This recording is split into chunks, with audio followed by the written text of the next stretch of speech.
कहानी है दोयोन की, जो अपने डैड से बहुत प्यार करती है और प्रॉमिस करती है कि बड़ी होके वो शादी करेगी तो उन्हीं से, क्योंकि उसे लगता है कि डैड से अच्छा और प्यार करने वाला कोई उसे कभी मिल ही नहीं सकता। लेकिन जैसे जैसे वो बड़ी होती है, अपने डैड के प्रति उसका बिहेवियर बहुत बदल जाता है। वो कभी उनसे बात नहीं करती, ना ही उनके साथ टाइम स्पेंड करना पसंद करती है। अगर उसे किसी चीज़ की ज़रूरत भी पड़ती है तो वो डैड से खुद ना बोल के अपनी मॉम से उन्हें बताने को कहती है। दोयोन का इतना कोल्ड बिहेवियर देख के डैड सोचने पर मजबूर हो जाते हैं कि आखिर ऐसी कौन सी गलती हो गई उनसे जो उनकी बेटी अब उनसे बात तक नहीं करती। हालांकि जब वो खुद बात करने की कोशिश करते हैं तो दोयोन उन्हें इग्नोर कर देती है। बाप और बेटी एक ही मेट्रो स्टेशन से ऑफिस और स्कूल जाते थे, लेकिन फिर भी दोयोन दूसरे रास्ते से होकर मेट्रो स्टेशन जाती है ताकि डैड को अवॉइड कर सके। वो अपनी तरफ से डैड से दूर रहने की पूरी कोशिश करती है। ये देखकर उसके फादर को काफ़ी बुरा लगता है। स्कूल में दोयोन की एक बेस्ट फ्रेंड होती है, लिया। लिया से बातचीत के दौरान वो अचानक सीढ़ियों से नीचे गिर जाती है। मदद के लिए एक लड़का हाथ आगे बढ़ाता है। दोयोन एम्बेरस होकर वहाँ से भाग जाती है, क्योंकि असल में सुनबे उसका क्रश होता है। दोयोन सुनबे को बहुत लाइक करती है, लेकिन रास्ते में उसे वो लड़का दोबारा मिल जाता है। दोयोन काफ़ी अच्छा गाना गाती है, ऐसा उसकी दोस्त ने सुनबे को बताया होता है। इसीलिए वो दोयोन को एक सिंगिंग ऑडिशन के लिए इनवाइट करता है, जो मंडे को स्कूल के ऑडिटोरियम में होने वाला था। दोयोन ऑडिशन के लिए भी मान जाती है। तभी डैड भी ऑफिस से लौट रहे होते हैं। वो दोनों को एक साथ देखकर दोयोन से सवाल करते हैं कि आखिर ये लड़का कौन है, तुम कैसे इसे जानती हो। लेकिन वो बिना कोई जवाब दिए वहाँ से चली जाती है। अचानक दोनों के फ़ोन पर एक टेक्स्ट आता है, जो दोयोन के ग्रैंडफादर ने किया होता है। हाल ही में उनका एक एक्सीडेंट हो जाता है। दोयोन अपने मॉम डैड के साथ उनसे मिलने गाँव जाती है। वहाँ जाकर पता चलता है कि ग्रैंडफादर की तबीयत काफ़ी ज़्यादा ख़राब होती है, जिस वजह से दोयोन की मॉम कुछ दिन उनके साथ रुकने का फैसला करती हैं। ऑफिस और स्कूल की वजह से वो सांगताई और दोयोन को एक साथ घर लौटने के लिए कहती हैं। डैड दोयोन से बात करने की कोशिश करते हैं, लेकिन वो उनकी बातें इग्नोर करने के लिए हेडफोन लगा लेती है। सांगताई गुस्से में हेडफोन निकाल के फेंक देता है और वो टूट जाता है। वो डांटते हुए दोयोन को बताता है कि एक डैड होकर अपनी बेटी से ऐसे ट्रीट होना कितना बुरा लगता है। उसे अच्छी लाइफस्टाइल देने के लिए हर रोज़ वो कितनी मेहनत करता है और कितना स्ट्रगल करके उसने दोयोन को इतना बड़ा किया है। जिस पर दोयोन भी काफ़ी चिढ़ जाती है और वो बताती है कि वो भी अपने स्कूल लाइफ में कितना स्ट्रगल कर रही है ताकि उनके एक्सपेक्टेशन को पूरा कर सके। वो एक दूसरे पर ताना मारने लगते हैं और डैड गुस्से में ये कह देते हैं कि काश तुम एक दिन डैड बन के मेरी ज़िंदगी जीती, तब तुम्हें पता चलता कि मैं डेली कितनी तकलीफ सहता हूँ। ये पूरा वाक़यात उनके ग्रैंडफादर सुन लेते हैं और उन्हें बताते हैं कि वो जिस पेड़ के नीचे खड़े होकर लड़ाई कर रहे हैं वो असल में एक विशिंग ट्री है। उस ट्री के नीचे खड़े होकर कोई भी विश मांगो तो वो पूरी हो जाती है।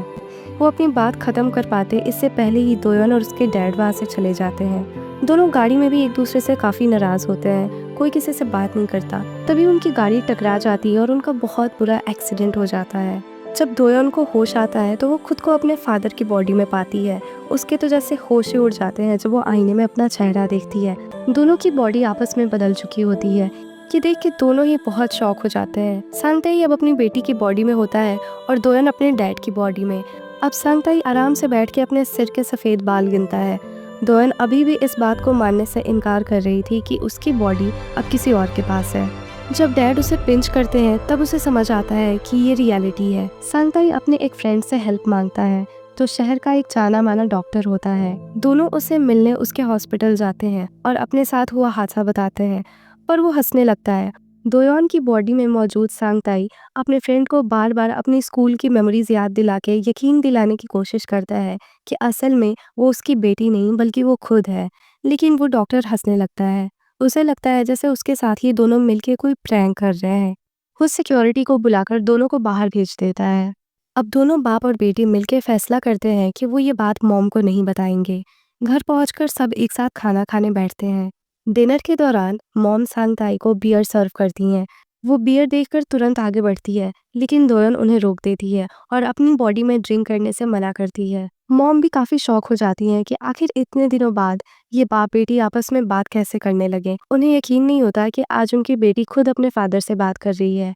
दोयोन, जो अब अपने फादर की बॉडी में होती है, अपना फ़ोन अनलॉक करने की कोशिश करती है, पर चेहरा मैच नहीं होता। डैड की हेल्प से वो किसी तरह फ़ोन खोलती है तो देखती है कि उसके क्रश का मैसेज आया होता है, जो उसे ऑडिशन के लिए टाइमिंग और बाकी डिटेल्स बताता है। दोयोन परेशान हो जाती है और अपने डैड को सारी बात बताती है कि कल उसे स्कूल जाना है, यहाँ डैड भी काफ़ी परेशान होते हैं क्योंकि उन्हें ऑफिस जाना होता है। अचानक उन्हें ग्रैंडफादर की कही हुई बात याद आती है उस विशिंग ट्री के बारे में। वो तुरंत ग्रैंडफादर को कॉल करते हैं, जिस पर उन्हें पता चलता है कि इस विशिंग ट्री का असर पूरे 1 हफ्ते तक रहता है, यानी पूरे 7 डेज़।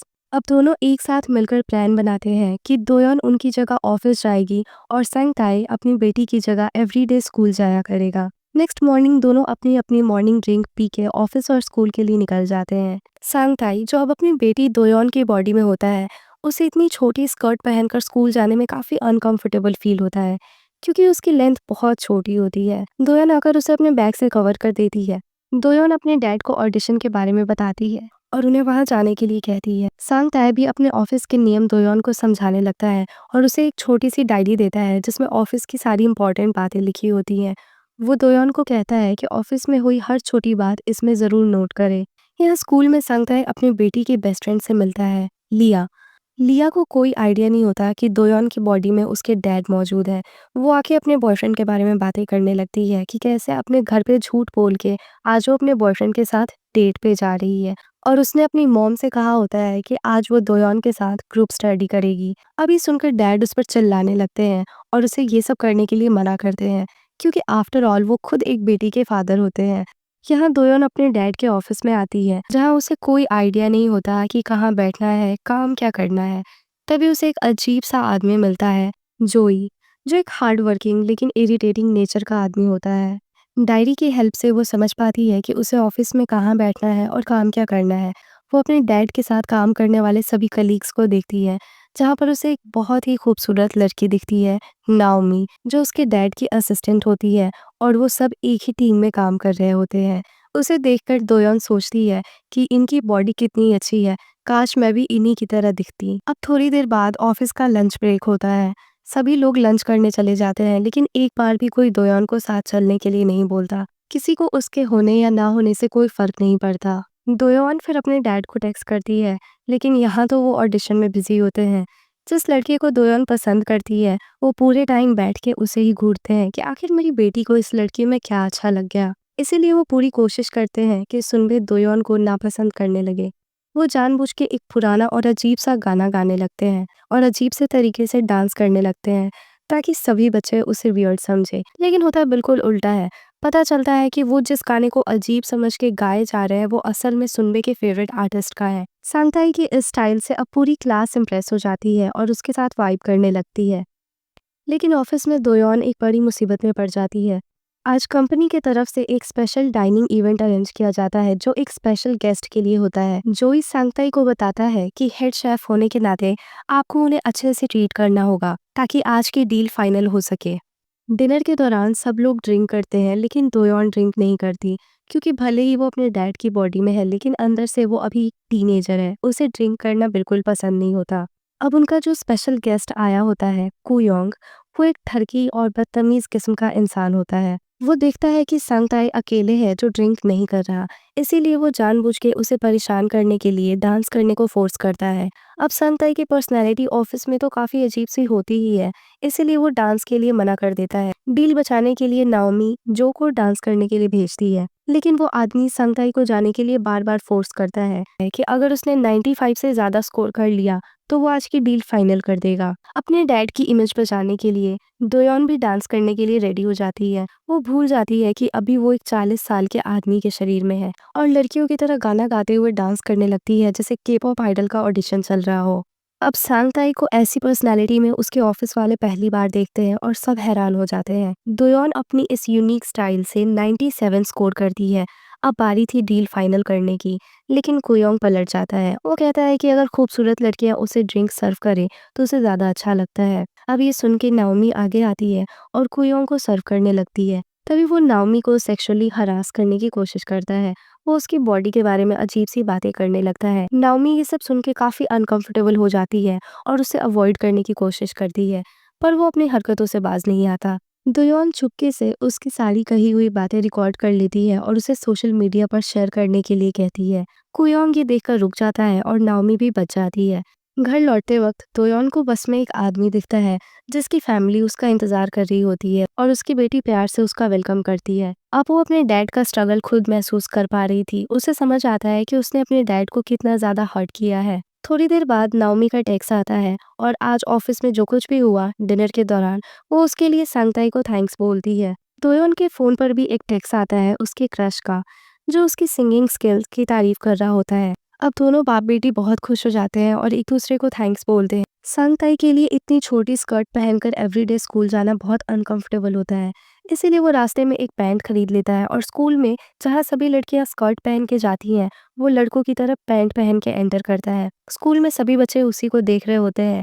इनफैक्ट सुनबे भी उसे देखकर काफी इम्प्रेस हो जाता है। अब कल रात इवेंट में जो कुछ भी हुआ इस वजह से दोयन बहुत अच्छे मूड में ऑफिस आती है, लेकिन जोई उसे अपने कैबिन में अकेले मिलने के लिए बुलाता है और वो दोयोन को कहता है कि कल रात उसने जो वीडियो बनाई है उसे डिलीट कर दे और कुयोंग से जाके माफी मांगे ताकि वो डील फाइनल कर सके। स्कूल में आज सरप्राइज टेस्ट होता है, लेकिन सांगताई को ये भी मालूम नहीं होता कि उसकी बेटी कौन से क्लास में है। वो क्लास टॉपर से पूछने की कोशिश करता है, लेकिन वो कोई हेल्प नहीं करती और टीचर भी उसे बात करते हुए पकड़ लेते हैं। सांगताई पढ़ाई करने के लिए टॉपर स्टूडेंट को घर लेकर आता है ताकि ग्रुप स्टडी कर सके। दोयन भी ऑफिस से घर आती है जो काफी अच्छे मूड में होती है, क्योंकि नाओमी उसे हेल्प करने के बदले अपनी तरफ से एक ट्रीट देती है। अब दोयन की मॉम उन्हें छोड़कर चली जाती है क्योंकि दादाजी की तबीयत को ज्यादा ही खराब हो जाती है। सांगताई को किसी सवाल का जवाब याद नहीं होता। अब उसे दोयन का एकेडमिक प्रेशर समझ आता है और अफसोस होता है कि उसे दोयन के साथ इतनी सख्ती से पेश नहीं आना चाहिए था। ऑफिस में जो दोयन को अकेले मिलने छत पर बुलाता है और अपनी सच्चाई बताता है जो उसने कभी किसी को नहीं बताई, कि वो नाओमी को सीक्रेटली लाइक करता है। अचानक नाओमी को संगताई के साथ इतना करीब देखकर उसे काफी हैरानी होती है और वो दोयन से डेटिंग एडवाइस मांगता है। अब दोयन अपनी पूरी लव लाइफ के एक्सपीरियंस के हिसाब से उसे एडवाइस देने लगती है। यहाँ से होती है असली लव लाइफ की शुरुआत, क्योंकि सुनबे भी सांगताई, जो अब अपनी बेटी दोयन की बॉडी में होता है, उसे अपने साथ एक डेट पर चलने के लिए कहता है। अगले दिन दोनों एक साथ स्कूल और ऑफिस के लिए निकलते हैं। रास्ते में सांगताई डेट के बारे में दोयन को बताता है। यहाँ ऑफिस में जो दोयन की दी हुई डेटिंग एडवाइस से नाओमी से फ्लर्ट करने की कोशिश करता है, लेकिन नाओमी का जो रिप्लाई आता है उससे उसका दिल गार्डन गार्डन हो जाता है। आज सांगताई के ऑफिस में एक फेमस स्किन केयर ब्रांड अपने प्रोडक्ट का प्रमोशन करने के लिए आने वाला होता है, जो इनकी कंपनी के प्रोडक्ट को एक फ्री गिफ्ट के तौर पर अपने प्रोडक्ट के साथ सेल करना चाहता है। ब्रांड को होस्ट करने के लिए जो इंसान आने वाला था उसका एक्सीडेंट हो जाता है।